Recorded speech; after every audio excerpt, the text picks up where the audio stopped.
It all began in a humble Japanese village within the city of Kunamoto.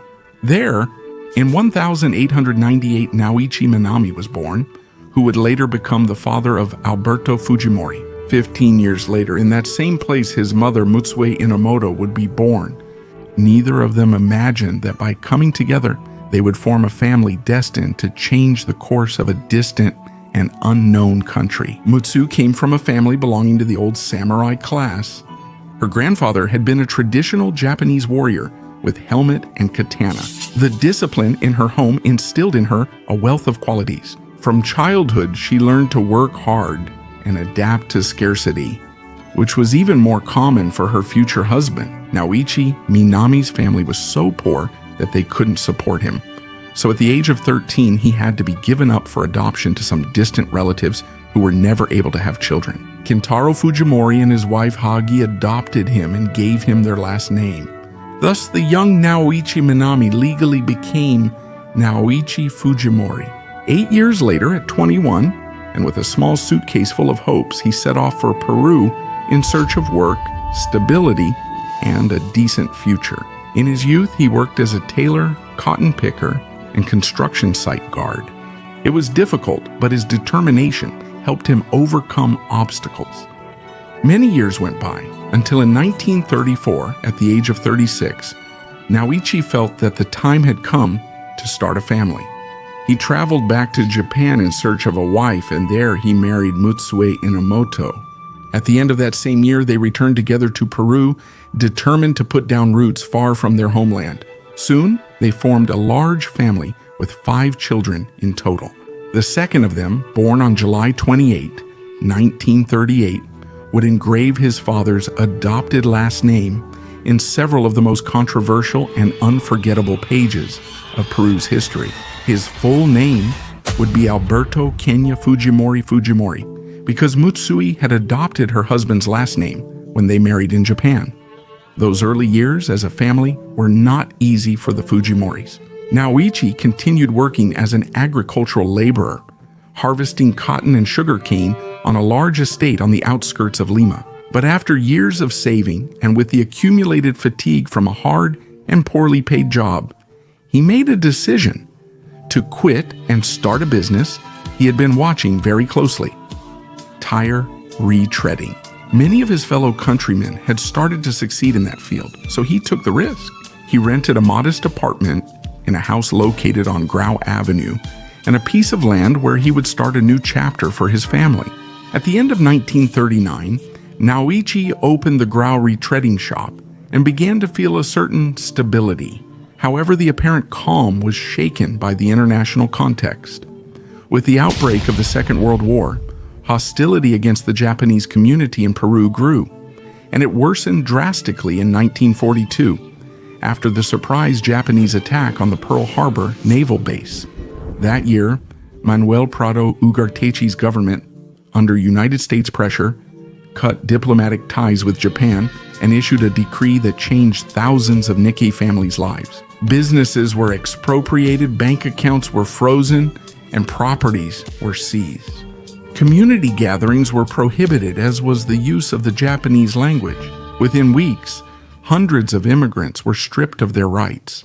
Many families chose to return to Japan, but the Fujimori family decided to stay. They closed the retreading shop, sold everything before it could be confiscated, and with that money, Naoichi bought a dump truck with which he began transporting construction materials. Cargo vehicles were not prohibited. To protect themselves from the new laws, the family converted to Catholicism, baptized their children, and selected Peruvian friends Gerardo and Angelica Peñaranda as godparents. In this way, they would be protected under the compadrazgo arrangement. On the advice of some fellow countrymen, they held the ceremony with a big party in a large house in Barrios Altos. There was pisco, beer, lots of food, and Creole music. The children also began to learn Spanish. Until then, only Japanese was spoken at home. This would change out of fear of repression. The political tension only began to ease in 1945 after the end of the war and the election of José Luis Bustamante y Rivero as the new president of Peru. That year, little Alberto, affectionately called Kenshin by his parents, was set to start elementary school. But by that time, all the Japanese schools had already been closed down, so they had to enroll him in a Peruvian Catholic school, Our Lady of Mercy, inside the Church of La Merced in downtown Lima. There, Kenshin discovered a whole new world. For the first time, he had Peruvian classmates and priest teachers who taught lessons with a strict and harsh style. When a child misbehaved, the punishments were not verbal. The priests used the belts of their cassocks as whips. Learning enters with blood, they repeated without blinking. That phrase terrified little Alberto Fujimori so much that he started studying hard out of fear of receiving the same punishment as some of his classmates. He was a quiet, observant, and solitary child, always trying to go unnoticed in a foreign environment that confused him. He had been raised as Japanese with completely different values and customs, and suddenly he found himself forced to integrate into a different culture whose language he didn't understand, full of religious ceremonies and rituals that were very confusing for him. Gradually, he adapted to the words, prayers, recess games, and unwritten rules of a practically new foreign country. He also made some friends, even though they called him Little Japanese, and sometimes more cruelly, Monkey Chinese. But he didn't respond, retreating into a silence and shyness that would remain for years. Meanwhile, his father, Naoichi, was looking for a more stable path than transporting materials. In early 1946, he opened a hardware store using his experience. But the business didn't go as he hoped. The routine weighed on him, there were few customers, and the silence of an almost always empty store suffocated him. This frustration led him months later to drastically change fields. This time, he opened a juice bar. It seemed like a promising idea until he discovered that citrus fruits, like oranges and pineapples, caused him a severe allergy on his hands. He had no choice but to close his new business once again. That same year, his fifth and last child, Santiago Fujimori, was born. The family had grown so much that the small apartment was no longer enough, so they decided to move to a bigger house with a large piece of land where Mutsue could raise all kinds of animals, especially ducks and laying hens, with the intention of earning some extra money to help cover the household expenses. But the financial pressure kept increasing, and the tension and stress began to show. Arguments between the couple became frequent. Mutsue, with a strong character, insisted that Naoichi should reopen the retreading shop. The best example was close by.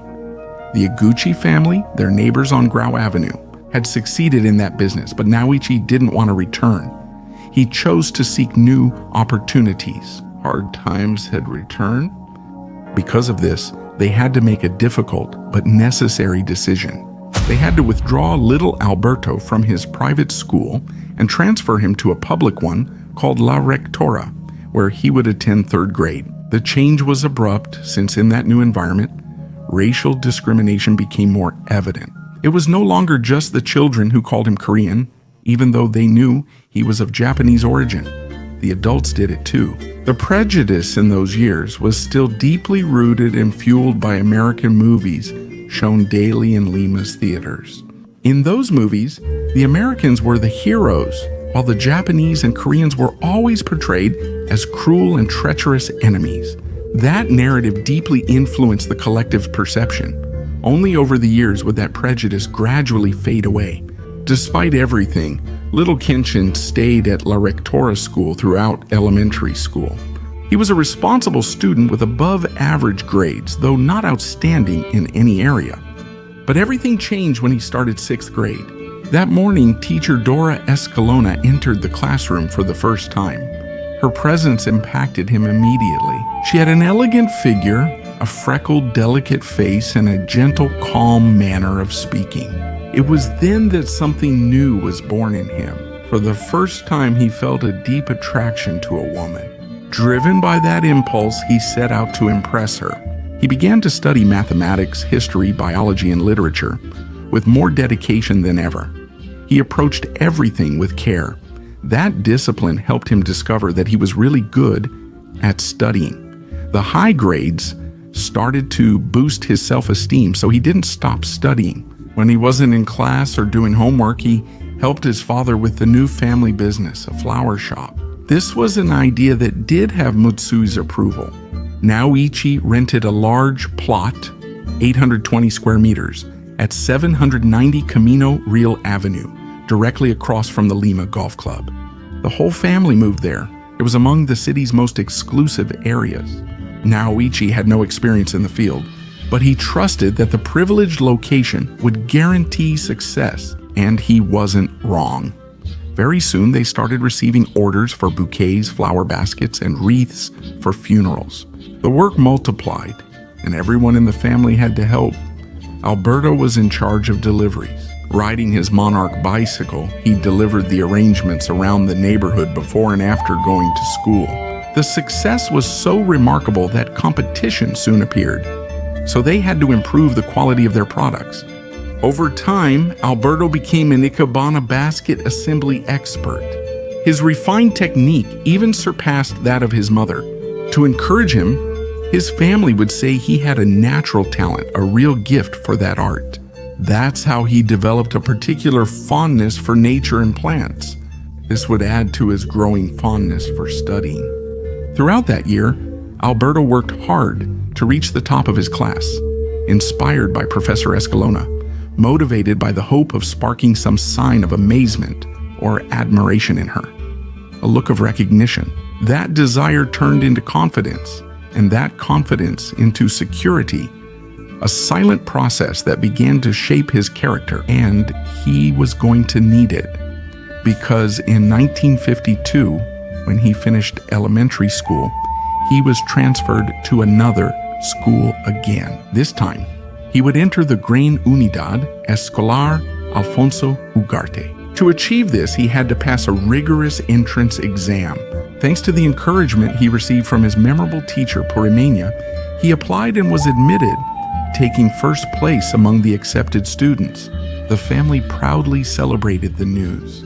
His father, Naoichi, who rarely showed much emotion, hugged him tightly, something he had seldom done, and dedicated a few restrained words to him. Congratulations, Kenshin. Unlike his old school, at Alfonso Ugarte each subject was taught by a specialized teacher. His favorite was botany. In that class, he could deepen his affinity for nature. Soon his classmates started calling him Fuji and asking him, some kindly and others mockingly, "Hey Chino, why are you such a nerd?" Alberto didn't share the most popular interests with them. He didn't like soccer or physical education classes.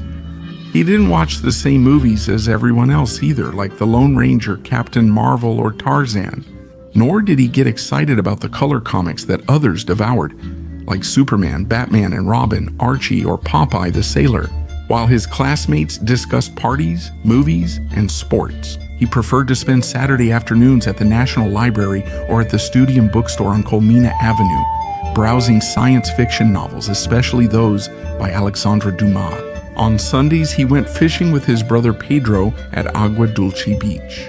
By then, he already spoke Spanish fluently, but he still felt it was an adopted language. He didn't use swear words or vulgar expressions. The local slang was completely foreign to him. His only social circle was at school, where at least the bullying was a thing of the past. He could finally live in peace. At the end of his 4th year of high school, he began to prepare with determination for the entrance exam to the National School of Agriculture, La Molina, which would later become the Agrarian University, La Molina. His routine started every day at 4:30 in the morning. He would review the admission brochure without interruptions, then take a cold shower and head off to school. He had a clear goal: to get in on his first try without resorting to pre-university academies or private tutors. He maintained that discipline throughout all of 1955 and also 1956. He was in his 5th year of high school at 18 years old. He officially applied in March of the next year. Alberto not only achieved his goal of getting in on his first try, a feat that few accomplished, but he did so by taking first place in the Faculty of Agronomy. His parents were bursting with pride. To celebrate, they held a big banquet at home with dishes prepared by Mutsue, such as sushi, nishimi, and gohan. They also toasted with sake. It was a significant achievement, as professionals with Asian surnames were rare then. He had rarely seen his parents so happy. Also, by becoming a university student, he was able to take advantage of the exemption from mandatory military service, something that terrified him. He considered that system abusive and discriminatory. He didn't agree with the idea, repeated by many, that military service makes you a man. He thought it should be abolished. Inside the National School of Agriculture, something instantly caught his attention. In his class, there were 4 women. Until then, he had believed that engineering schools were exclusively male domains.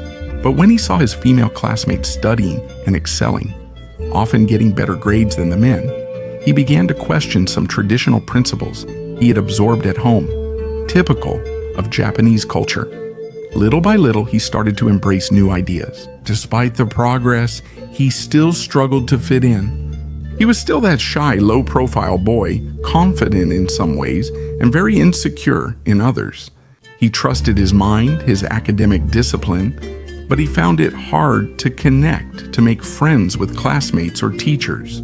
Over time, he joined a group of classmates from rural backgrounds.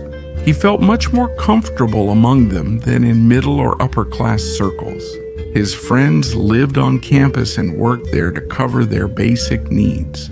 They also shared a political vision shaped by socialist ideas. Many of them had been indoctrinated in Marxism-Leninism. They used to debate about politics and class struggle. Alberto didn't share the most radical positions, but he did sympathize with certain reformist approaches. He admired, for example, the Soviet leader Nikita Khrushchev, Stalin's successor, who promoted a less repressive communist model that was more open to change. Everything seemed to be going smoothly in his academic life. In 1959, he turned 21, reaching adulthood. However, the following year, in 1960, a great tragedy struck the family. His father, Naoichi Fujimori, suffered a stroke, marking the turning point for everyone. He managed to recover partially. With rehabilitation, he was able to walk again using a cane in his left hand. However, his right leg and arm remained numb. Over time, he also regained his speech, although with difficulty, but he was never the same again. The emotional impact was profound for everyone. Alberto Fujimori, moved by the situation, set out to finish university as soon as possible and began working during his vacations so he could contribute at home. At the end of his 4th year of studies, he got his first job as a field technician at a cotton plantation called Caribeña, located about 40 kilometers from Lima. It was a place very similar to the plantations where his father had worked years before. His job wouldn't be harvesting, but pest control. He gathered leaves, took samples, and sent them for entomological analysis to determine the right insecticide. That summer, he received a salary of 750 pesos, including room and board. That same year, the National School of Agriculture was officially elevated to university status, adopting the name National Agrarian University La Molina. And the following year, in 1961, Alberto Fujimori completed his studies, graduating at the top of his class. It was another moment of family joy, even for Naoichi, who was already in poor health, but still aware of the magnitude of his son's achievement. However, the peace would not last long. A problem they had been dealing with for years finally exploded.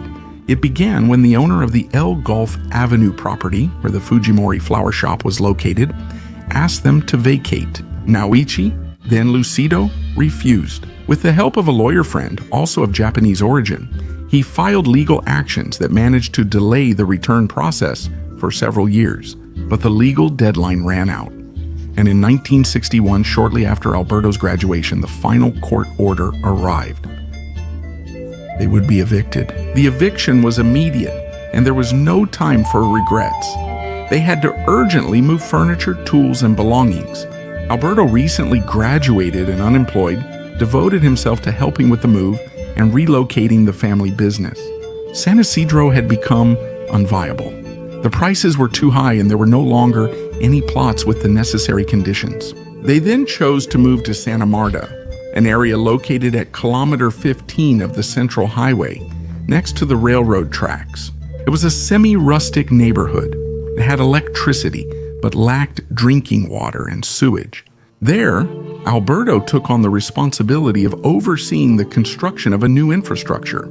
He built spacious sheds with high roofs covered with galvanized wire mesh, intended to house the family's new venture, raising laying hens. Mutsu had already ventured into that field on a small scale, but this time, with her son's knowledge in animal science, they decided to professionalize the operation, marking the beginning of a new stage for the Fujimori family. Little by little, the business started to become profitable. Mutsu took on the leadership firmly, supported by all her children. Over time, the work at the breeding farm stabilized, allowing Alberto to have a few free hours each day. He chose to spend that time on one of his passions. He enrolled in a special course on differential and integral calculus, taught at the university. It was 2 hours a day taught by engineer Jorge Luis Krumjek, whom he had already known since his second year of college. At first, many people enrolled, but after a few weeks, the vast majority dropped out of the course. Only Alberto and a small group of classmates remained. The classes then turned into almost personalized sessions. Fujimori's good performance led his professor to offer him the position of head teaching assistant for his mathematics courses. It was a full-time job with a monthly salary of 750 sols, the same as he earned as a field technician on the Caribbean estate. He accepted without hesitation, and at nearly 24, started his professional career as an employee at the National Agrarian University, La Molina. While he was there, he found out about something that excited him even more. Having graduated at the top of his class, he was automatically qualified for a scholarship to study in France. No one had told him until then. The next day, he went to the French embassy and started the process for a scholarship in mathematics. He loved the idea of studying in Europe, so he started learning French while the process moved forward. His teaching assistant routine began at 8 a.m. and ended at 4 p.m. He helped at the hatchery and attended French class at night. The months passed this way. On July 28, 1963, he turned 25 years old. That day, he watched on television as Fernando Belaúnde Terry became president of Peru for the first time after a close race with Victor Raúl Haya de la Torre. Fujimori at that time was not even remotely interested in politics, but he liked to stay informed. He had voted for Belaúnde, attracted by his pro-farmer rhetoric and his symbol of the shovel, which was associated with agricultural work, something he found very appealing. Shortly after, he was admitted to the mathematics specialization program at the University of Strasbourg. This would be his first trip abroad. Upon arrival, he was impressed by the architecture, the urban order, and the cultural life of the city, but soon he faced the difficulties of the language. That barrier further hindered his integration, reducing his social connections to a small group of Latin American students and another group of Japanese students who welcomed him after noticing his physical features, but they were impressed by the stark cultural differences. The academic experience wasn't easy either. For the first time in his life, he failed a course. This setback demoralized him, but he still completed the specialization. After almost a year and a half of staying there, he returned to Peru. Just as his commitment required, the scholarship was subject to the service commission modality. That is to say, he had continued to receive his full salary as a teacher during his stay abroad. At the end of 1964, he returned to the Agrarian University and was promoted this time with a new position, assistant professor. He was assigned 2 courses, differential and integral calculus. In the following years, he split his time between teaching and running the family farm. In 1968, when he turned 30, he was promoted to the rank of associate professor, which came with a salary increase. But that year, something much more significant awaited Alberto Fujimori. An unexpected event disrupted his life, something that had never happened to him before. Her name was Brigitte Handel, a German who taught kindergarten at von Humboldt School. It was a professor friend who introduced them. Brigitte was tall, a few centimeters taller than him, slim, with a fine and elongated face, adorned by grayish blue eyes and long, almost red hair. She expressed herself clearly and frankly without beating around the bush, a confidence that contrasted with Alberto Fujimori's reserved style, who, though shy, connected with her right away. The conversation flowed effortlessly, and a new feeling began to awaken. On their first date, he took her to see the facilities of the Agrarian University. Then she invited him to her apartment for dinner. Their relationship progressed quickly, and they soon traveled together in Brigitte's Volkswagen. They traveled across Peru, venturing through the deserts of the coast and the steep roads of the Central Highlands. She watched everything with endless curiosity and spoke her mind with blunt sincerity. That foreign gaze allowed Alberto to rediscover his country from a different perspective. Those were happy times for them, though not without tension. Brigitte would admit years later that her boyfriend's controlling and authoritarian nature made her uncomfortable at times. He always wanted the last word and final say in everything. Despite their different cultures and backgrounds, they still understood each other. The relationship went through many adventures, but among them, one in particular really surprised me. It's a strange and disturbing story, featuring words like scam, witchcraft, hallucinations, and schizophrenia. An unpublished, little-known episode, narrated in one of the biographies of Alberto Fujimori, but never told on YouTube or television. This episode is already available exclusively for the premium members of this channel, who make every new story possible. I invite you to join, since with this one, there are now 5 videos available in this section. Each one tells a brand new story and many more are coming. Also, if you're enjoying this story, I invite you to subscribe and leave a like. The following year in 1969, when he felt more in love than ever, an academic opportunity would change the course of things for Alberto Fujimori. He received a 2-year Ford Foundation scholarship to pursue a master's in applied mathematics at the University of Wisconsin, one of the top 10 universities in the United States. 6 years had passed since his specialization in France, and this new experience represented a decisive leap in his academic career. Brigitte was secretly happy for him, and with her mother, took him to the airport. She wished him success in his master's, kissed him, and watched him cross the boarding gate. Fujimori left with a mix of emotions. When he settled in Wisconsin, he began his study program with discipline. But just like in Strasbourg, he found it very difficult to form strong bonds with his classmates. On his first vacation, he went to Munich. Brigitte was back in her hometown, and Alberto wanted to surprise her. He arrived unannounced at her parents' house, but only his mother-in-law greeted him. Amazed and slightly nervous, she told him Brigitte no longer lived there. Intrigued, Fujimori visited her new, elegant house. Seeing her, he couldn't hide his bewilderment. "How are you living here? Are you living with someone?" he asked her. She lowered her gaze and, with embarrassment, confessed the truth to him. When he left, he never discussed marriage or future with her. Faced with that uncertainty, she decided to rebuild her life in Germany and was starting a new relationship. The blow was devastating and left a deep wound, mixed with a bitter feeling of betrayal.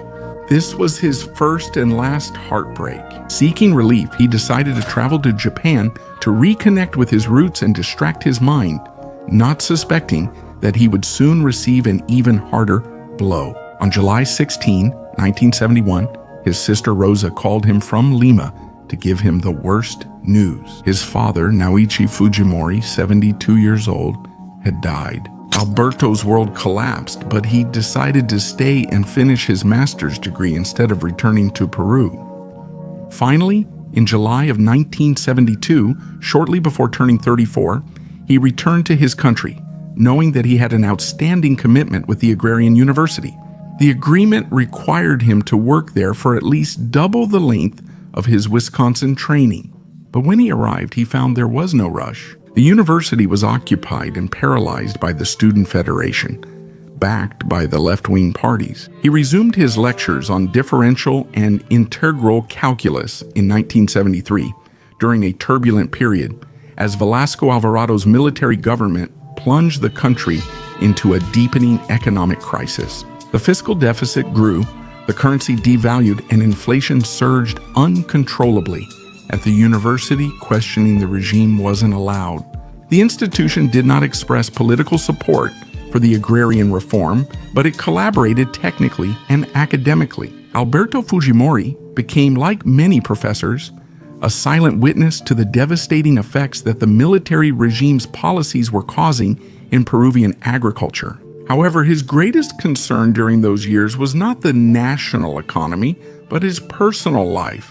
All his siblings, even the younger ones, had already started families, while he remained single. And although in front of university audiences he appeared as a confident and outgoing professor, in private, he remained the same shy young man as always. At Niki community gatherings, he barely dared to watch the young ladies from afar, never having the courage to take a step forward. Until one day, everything changed unexpectedly. An old friend of his father came to visit the family home. During the dinner, in the middle of a calm conversation, he made a proposal that would set a new course. "Kenshin, wouldn't you like to meet my niece? Her name is Susana." "Of course," he replied. Without knowing it, that proposal would set off another chain of events that, years later, would alter the history of Peru. It began with lunch at the Iguchi family's house. Alberto had just met them, but they had known him since he was a child. Koshiro Iguchi was a neighbor of the Fujimori family on Grau Avenue. His retreading shop was right in front of Naoichi's. But unlike him, Koshiro stayed in the business and grew it until it became one of the most important retreading shops in the country. This let him buy a bigger plot on the Central Highway, where he built a modern facility, and next to it an elegant residence to live with his wife and his 3 children. The youngest of them was named Susana. It was the first time Alberto had seen her. They spoke briefly. Fujimori mentioned his job as a professor at La Molina. Meanwhile, Susana, 12 years younger, mentioned that she was finishing her civil engineering degree at the National University of Engineering. Before saying goodbye, they exchanged numbers, and 3 days later, Alberto called her. They walked around Miraflores on their first date, and since then, they started seeing each other 3 times a week. Their bond quickly deepened, and after 6 months, they discussed marriage. Susana's parents initially disagreed with the relationship. They were worried about the Fujimori family's modest finances, but they couldn't stop it.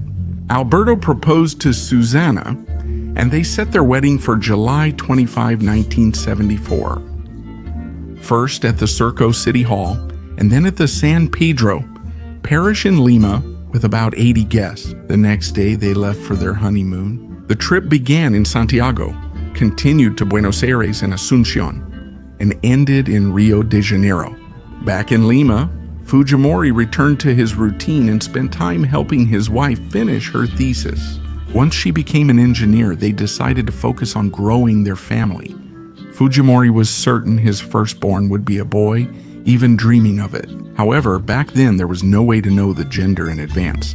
All they could do was wait for the baby to be born. When that moment came, Celsa, Susana's older sister, was the one who gave him the news. "You were wrong.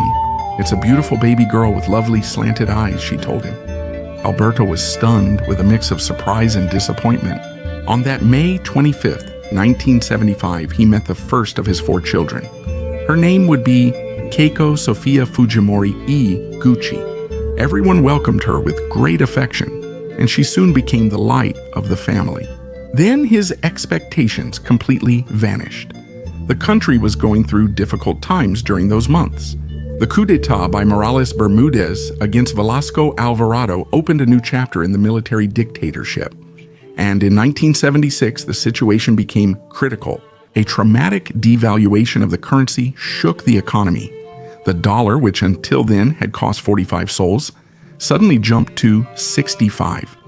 Amidst that instability, Alberto and Susana received more news. A new baby was on the way. On December 8th of that year, Hiroyuki Alberto Fujimori Iguchi was born, the son they had been waiting for. The year 1977 brought new surprises, this time in the academic field. The agrarian university called elections for rector and vice-rector. Some colleagues, professors, and students began to encourage Fujimori to run.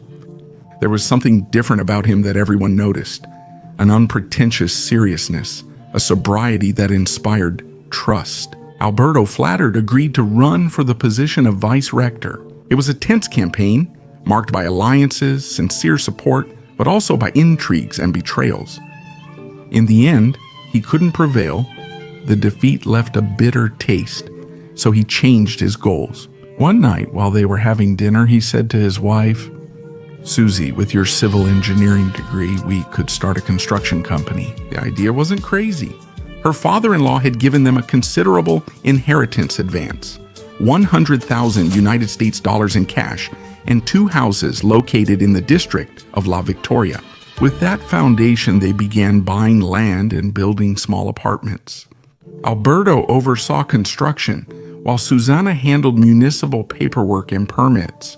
The model was replicated over and over again, and the company kept growing. Thus, the year 1979 arrived, a year of transition for Peru, with a new constitution underway and an increasingly evident economic crisis. But those political shifts hardly caught Fujimori's attention. He was immersed in his business world, building unfinished chalets, now 2 at a time, ready to be sold quickly. His turnover was high, but his profit margin wasn't. So he decided to alter the sale prices to pay less taxes. A move that, without suspecting it, would bring him serious complications years later, but he would be rescued by Vladimiro Montesinos. If you want to know more about this story, I invite you to watch this video that tells the story of both of their rise to power. In 1949, their 3rd daughter was born, whom they named Sachi Marcela. And in October of that same year, Susana became pregnant again. So on May 19, 1980, just one day after the general elections that restored democracy to the country, their 4th and last child, Kenji Gerardo, was born. With 4 little ones at home, life became a whirlwind, so they hired 2 full-time nannies. And soon the children were enrolled at La Recoleta School, one of the most exclusive in Lima. The expenses were growing exponentially, and the pressure to maintain that lifestyle forced Alberto to juggle between the construction company and the university. He had no intention of leaving that last job. He had built considerable prestige there. Professors and students looked at him with respect and kept encouraging him to apply for important positions. His unique style showed seriousness, firmness, and an honest aura that inspired trust, even though he spoke little. He had that gift. He seemed confident, even though doubts silently accompanied him on the inside. With that support, he decided to run for the deanship of the Faculty of Sciences. It was a close contest, but he ended up winning. That victory, however, awakened his first opponents, who went to the Education Committee of Congress to try to veto him, arguing that since he did not hold a doctorate, he could not be dean.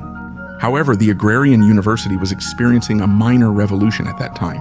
It sought to break with the tradition of giving the deanships and the rectorship only to wealthy landowners, representatives of the Lima elite. Without intending to, Fujimori became the symbol of that renewal. He was the hard-working little Chinese guy who was liked by many, the austere professor who had earned respect in the classrooms. From the dean's office, these voices soon pushed him toward a greater challenge, the rectorship. Fujimori hesitated, but deep down, he had always wanted it. His candidacy sparked new opposition. His enemies insisted the university law be respected. Alberto wasn't a doctor and therefore didn't meet the formal requirements for the position, but his team found a solid and straightforward argument. In Peru, there was no doctorate in mathematics, his specialty. That was the legal basis that enabled him to apply.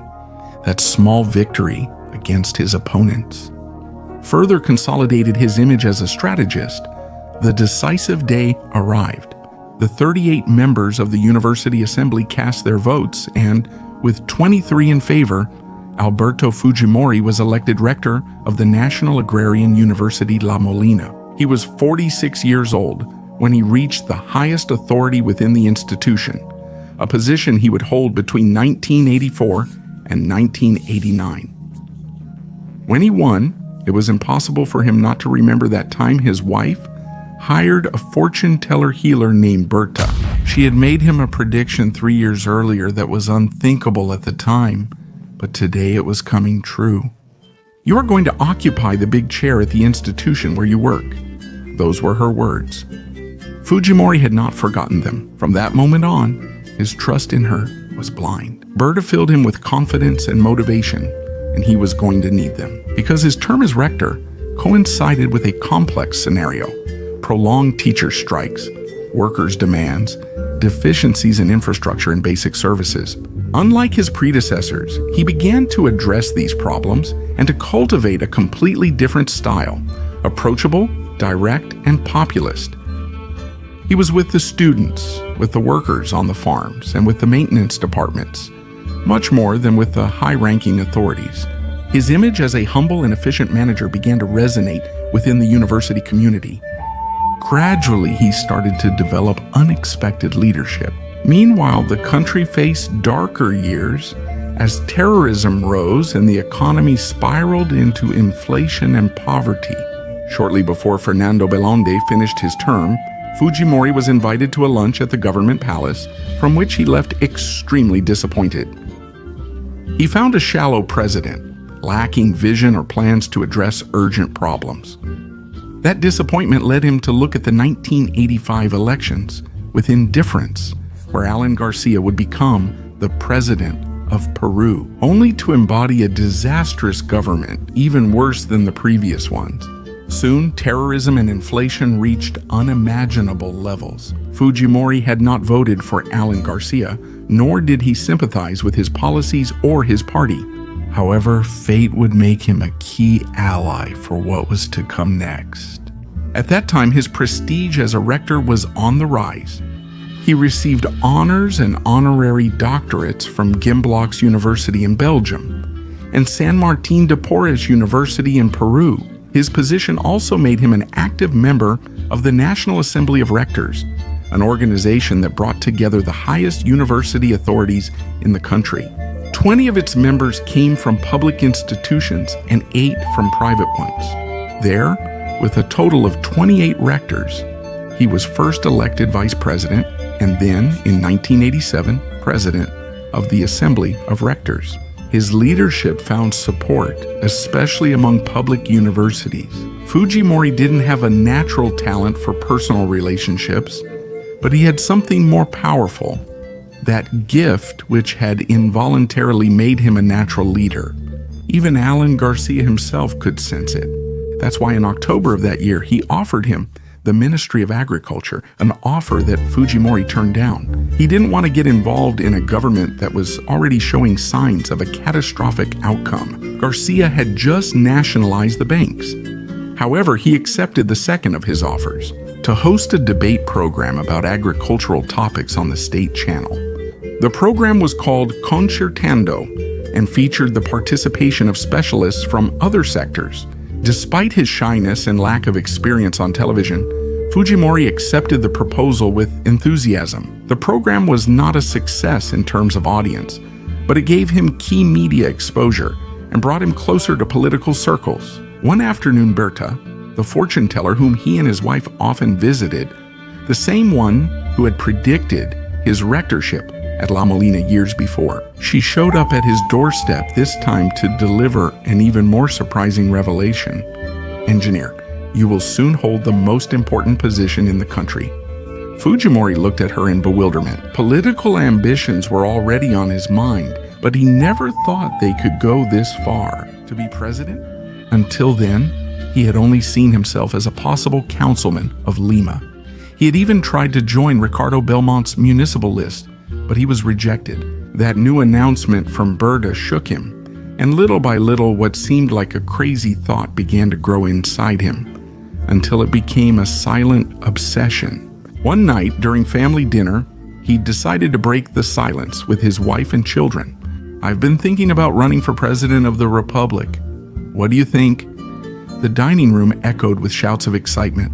Keiko, Hiro, Sachi, and Kenji celebrated their father's idea with enthusiasm.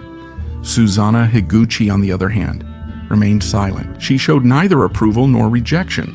Their relationship was already going through obvious strain. The next morning, Fujimori called his closest collaborators to the rector's office.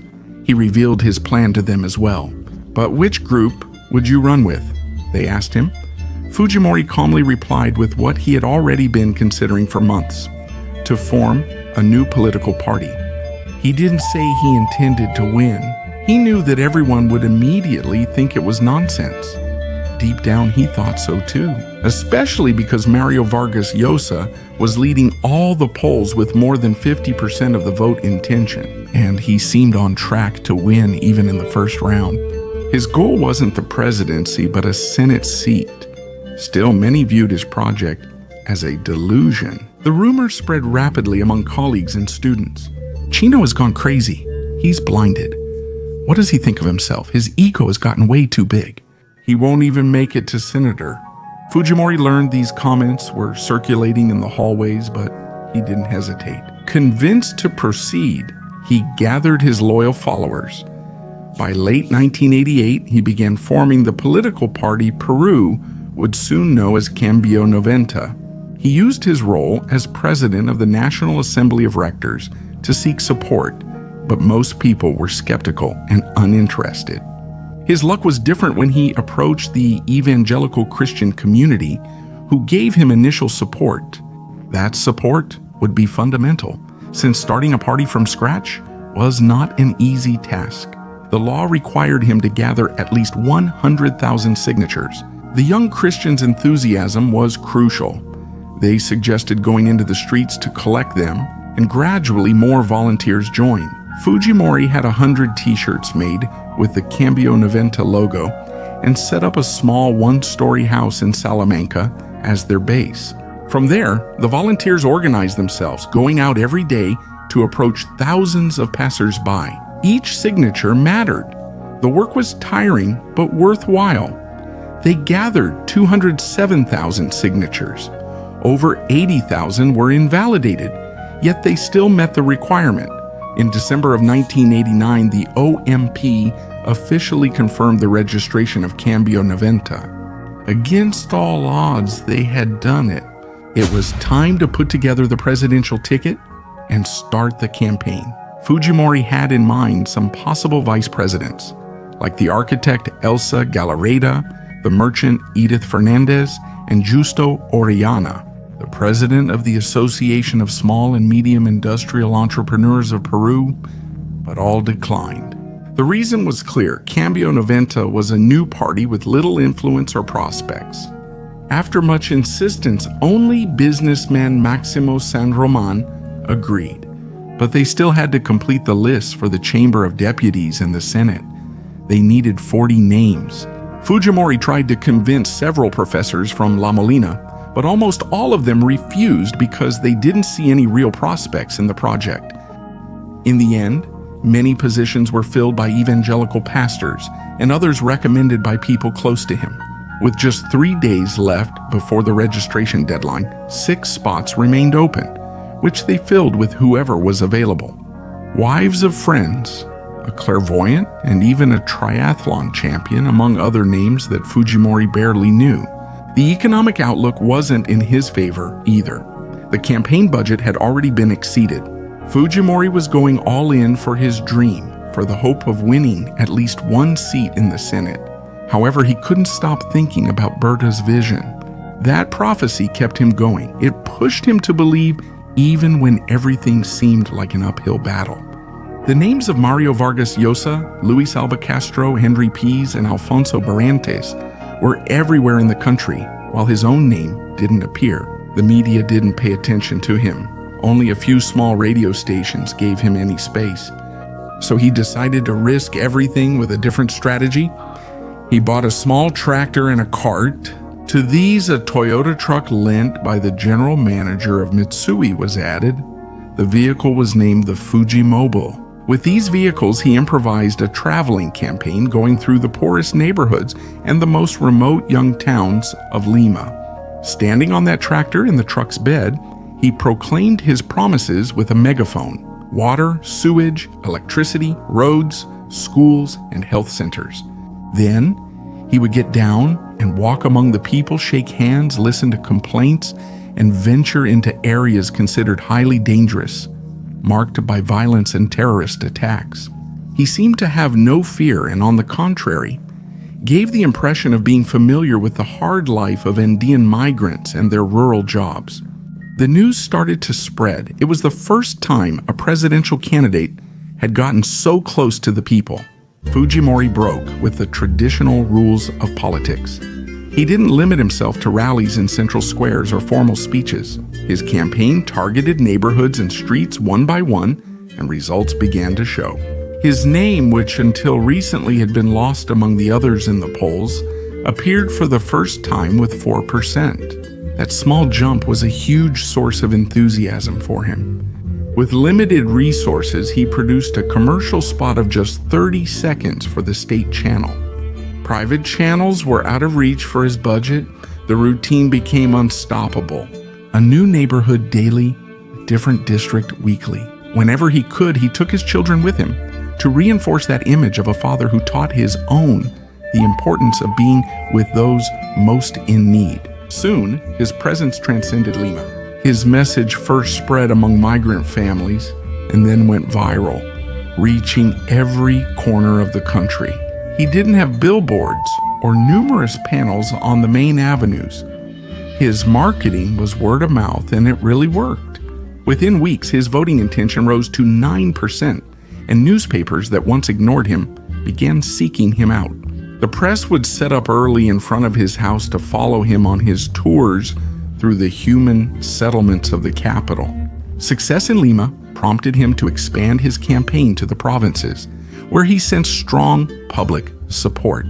The chant, "Chino, Chino, Chino," echoed in the plazas. The connection with the voters was genuine and undeniable. In the final days, he began to travel around the country at a more intense pace.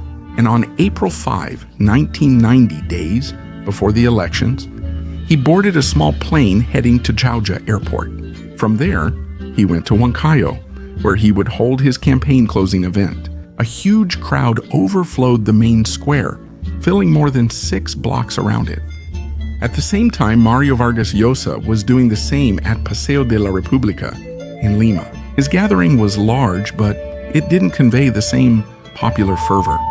In just a few weeks, the game board had completely changed. On Saturday the 7th, a day before the elections, Fujimori took a break.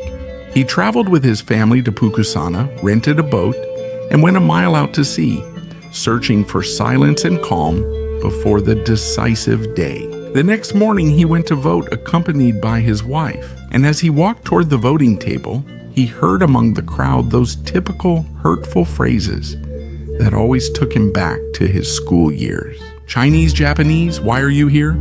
Go back to your country." That would pass. But not soon, because at 4 in the afternoon on that April 8, 1990, the electoral flash gave him the news he had been waiting for. 32.6% for Mario Vargas Llosa, 29.1% for Alberto Fujimori. That moment was the pinnacle of his existence up to then, the beginning of a much longer story. If you would like to see it on this channel, let me know in the comments. If there are many requests, I promise to bring it very soon. Don't forget to subscribe if you like this video, because there are still many more stories to tell. See you in the next one. Goodbye.